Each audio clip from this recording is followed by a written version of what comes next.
అమ్మ నమస్తే. నమస్తే అమ్మా. అమ్మ మరి సంక్రాంతి పండుగ యొక్క విశిష్టత ఒకసారి. సంక్రాంతి ప్రతి నెల జరుగుతుందమ్మా, కానీ సూర్యుడు మకర రాశిలో ప్రవేశించేటటువంటి ఈ సంక్రాంతి, మకర సంక్రమణం అని చెప్పి ఏదైతే ఉందో దీనికే ప్రాధాన్యం. మిగిలిన అన్ని సంక్రమణాల కన్నా, మిగిలిన 11 సంక్రమణాల కన్నా ఈ సంక్రమణానికి ప్రాధాన్యం ఇస్తున్నాం. ఎందుకు అంటే సూర్యుడు ఇప్పటి వరకు దక్షిణాభిముఖంగా ప్రయాణం చేస్తున్నవాడు ఈనాటి నుంచి ఉత్తరాభిముఖంగా ప్రయాణం చేయడం మొదలవుతుంది. ఉత్తరం అంటే మనం అనుకునేటటువంటి నార్త్ అనే అర్థమే కాకుండా ఉత్తరం అంటే శ్రేష్టము అని. అంటే ఇక నుంచి సూర్యుడి యొక్క వెలుగు కాస్త ఉత్తమంగా, మరింతగా మెరుగుగా ఉంటుంది. సూర్యకాంతి మన అనుగ్రహించేటటువంటి అద్భుతమైనటువంటి కాలం. భారతదేశానికి ఉన్న చాలా గొప్ప సంపదల్లో ఒకటి ప్రధానమైంది ఏమిటంటే సూర్యకాంతి. అంతేనమ్మా. ఎన్ని దేశాలకు సూర్యకాంతి మనకున్నంత ఉండదు. రోజుకు 12 గంటలు దరిదాపుల్లో సూర్యుడు మన్ని అటు ఇటుగా కాస్త మొత్తం 12 గంటలు, కనీసం 11 గంటలు సూర్యకాంతి ఉంటుంది. అవును. దానివల్లే మనకు అనేక రకాలైనటువంటి మేలు జరుగుతోంది. అంటే మానసికంగా మన ప్రజ్ఞ బాగుండడం, తెలివితేటలు ఎక్కువ ఉండడం, పంటలు పండడం, కొన్ని రకాలైనటువంటి అంటువ్యాధులు లేకుండా పోవడం, ఇలాంటివన్నీ కూడా ఉండడానికి ఈ సూర్యకాంతే కారణం. ఆయన ముఖ్య కారణం. ప్రధానంగా మనం ఆరాధించేటటువంటి పద్ధతుల్లో షణ్మత స్థాపనాచార్యులను, శంకర్లను అంటామే, అందులో సౌరం కూడా ప్రధానం. సూర్యుడే ప్రధాన దైవం మిగిలినటువంటి వాటన్నిటికన్నాను. సూర్యుడి నుంచే శక్తి అంతా వస్తోంది, మనం అంతా ఆధారపడింది సూర్యుడి మీదే అని చెప్పే సిద్ధాంతం. దాన్ని ఆధునిక శాస్త్రం, విజ్ఞాన శాస్త్రం కూడా అంగీకరించిందే కదా. అసలు శక్తి అంతా వచ్చేది సూర్యుడి నుంచే అని. అటువంటి సూర్యగమనాన్ని అనుసరించి మనం చేసేటటువంటిది. ఇక్కడ కొన్ని పండగలు మనం సూర్య గమనాన్ని అనుసరించి చేసుకుంటాం, సౌరమానాన్ని అనుసరించి. అందులో ప్రధానంగా చేసుకునేటటువంటిది ఈ మకర సంక్రమణము అని చెప్పబడేటటువంటి ఈ పండుగమ్మ. అందుకని ఇప్పుడు ఏమవుతుంది అంటే వాతావరణంలో చాలా మార్పులు వస్తూ ఉంటాయి. ఇప్పటి వరకు దక్షిణాయనం అంటే దక్షిణాయనం అంతా కూడా మనకి వానలు, చలి ఇలాంటివన్నీ ఉన్నాయి. ఇక ఉత్తరాయణం మొదలు అయిందంటే నులివెచ్చగా ఉండడం దగ్గర నుంచి బాగా వేడిగా ఉండడం, అక్కడి నుంచి వానలు పడడానికి కావాల్సినటువంటి వాతావరణం కల్పించబడడం, ఇవన్నీ జరిగేది ఈ ఉత్తరాయణంలో. కనుక అటువంటి శుభ సందర్భం వచ్చింది అని చెప్పి సంక్రాంతిని చాలా పెద్ద పండగగా చేసుకుంటాం మనం. పెద్ద పండుగ, పెద్దల పండుగ అని కూడా అంటారు కదమ్మా. ఇది రెండు అర్థం ఉంది.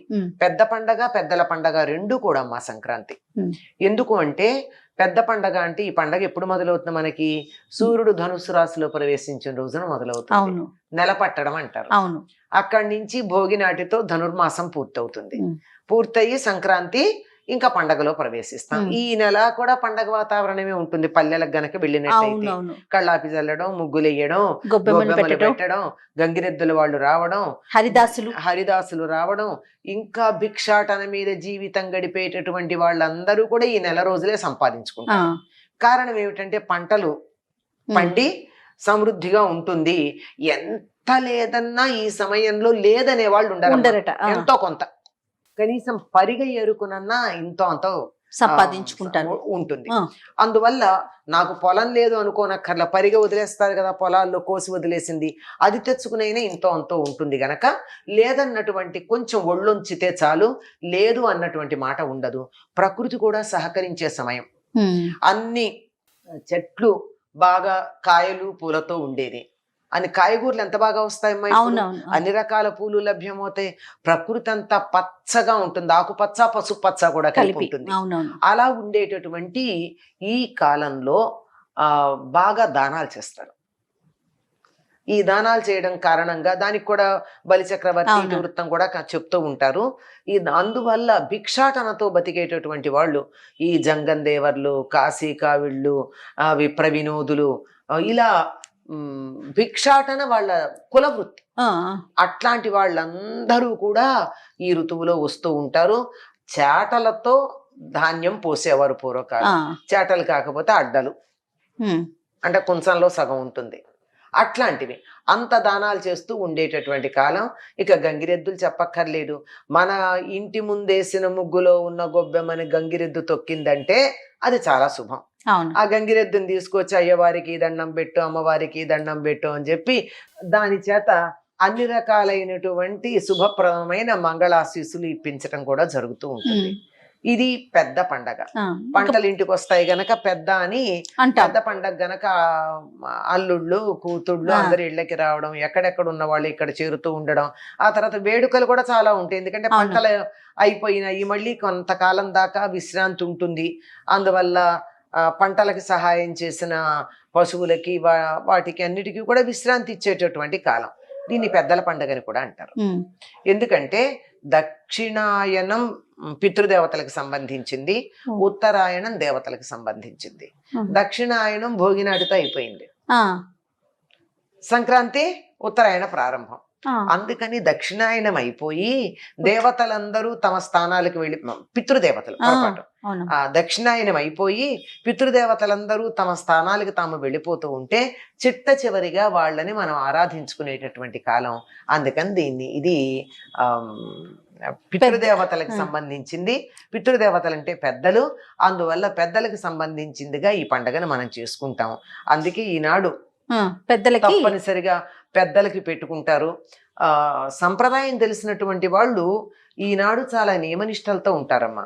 భోగినాడేమో తలంట్లు, పిండి వంటలు, వేడుకలు అన్ని అయిపోతాయి. సంక్రాంతి నాటికి వచ్చేటప్పటికి దానాలు, ఇంట్లో పితృదేవతలకి తర్పణాలు ఇవ్వడాలు, ఇంకా కొంతమంది అయితే బాగా తెలిసినటువంటి వాళ్ళు, అవకాశం ఉన్నటువంటి వాళ్ళు ఒక బ్రాహ్మణ్ ఇంటికి పిలిపి, అంటే పురోహితుని ఇంటికి పిలిపించి పితృదేవతలకి పితృకార్యం కూడా చేయిస్తారు.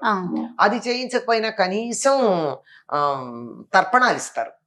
తర్పణాలు ఇవ్వడం, ఆ తర్వాత ఆ పెద్దల పేరు చెప్పుకుని దానాలు ఇచ్చుకుంటూ ఉండడం. తప్పనిసరిగా అందరినీ పిలిచి దానం ఇస్తారు కదండి. పైగా సంక్రాంతి నాడు గుమ్మడి పండు దానం ఇస్తారు. ఎందుకు అంటే బలి చక్రవర్తి 3 రోజులు పరిపాలన చేస్తాడని ఒక విశ్వాసం ఉంది కదా.